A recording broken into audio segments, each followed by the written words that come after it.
Hey everybody, here's my Cattleya walkeriana blooming.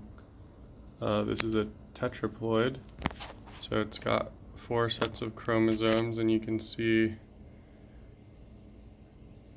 how big the flowers are, and because of that it's not only got big flowers, but it's got really thick leaves and pseudobulbs. Been growing this for about 2 years, and this one's super vigorous. I have other ones that don't grow nearly as fast.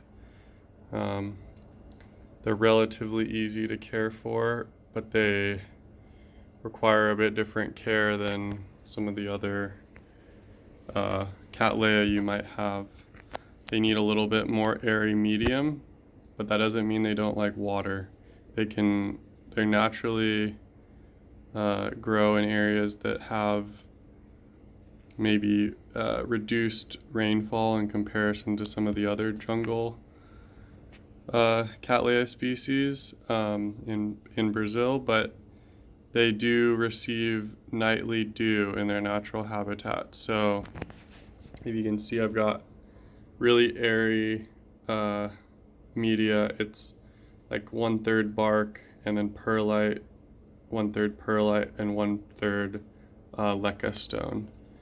They they actually like a lot of water if you can give them that, but they also need to dry out.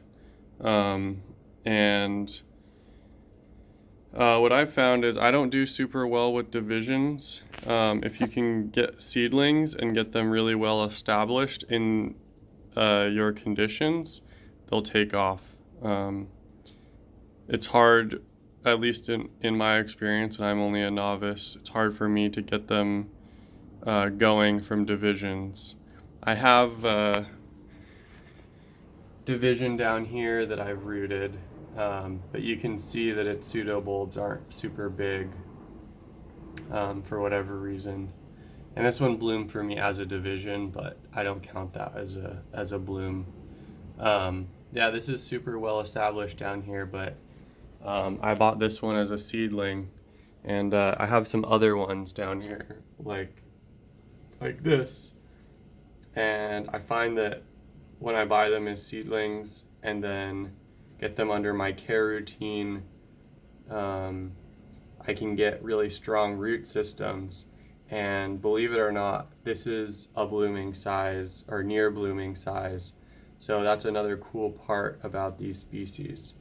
Another thing that is important to know is that these are light cycle sensitive.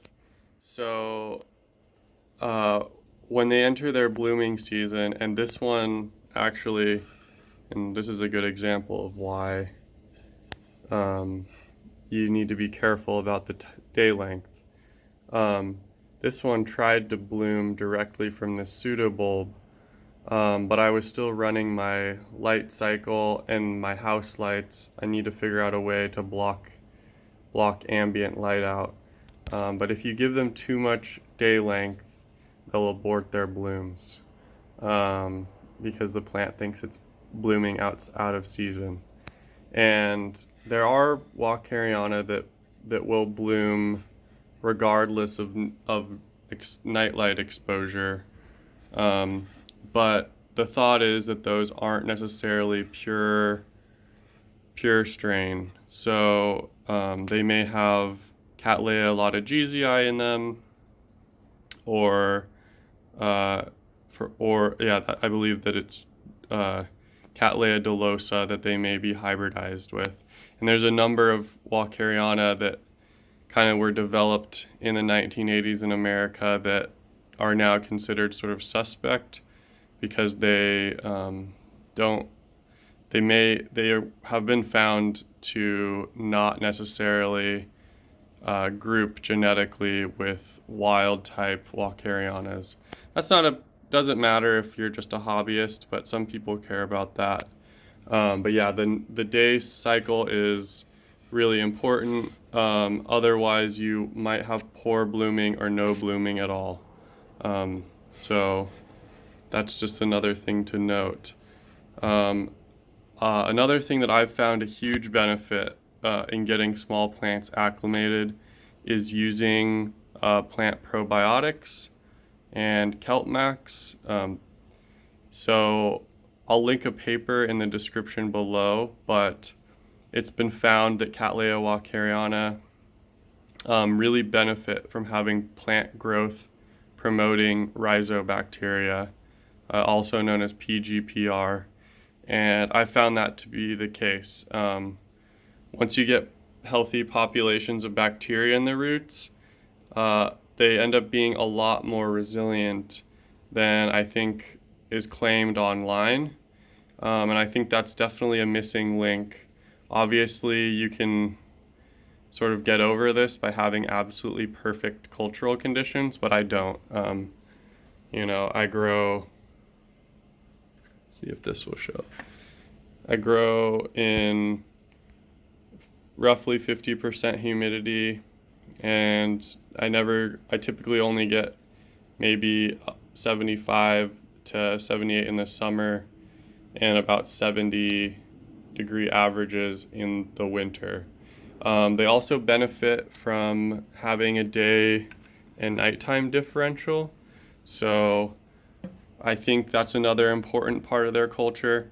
And one of the guys who got me into growing these, he has a YouTube channel, Stephen Van Campen Lewis.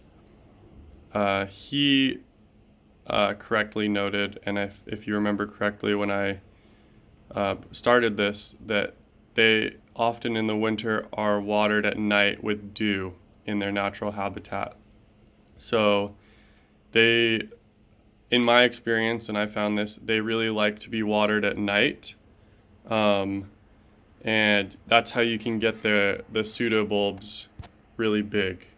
I see a lot of walkerianas grown, and they're kind of poorly grown, honestly, and I'm not saying I'm the best, but you really want these plump, big pseudobulbs because that's what's going to give you a really good bloom. And the other thing is, get yourself there's not a lot of good genetics of walkeriana in the US. It's starting to change. People are starting to import some of the top of the line breeding from Brazil. But that's another factor. A lot of bad walkerianas are sold as seedlings, or you can get them as Mary clones.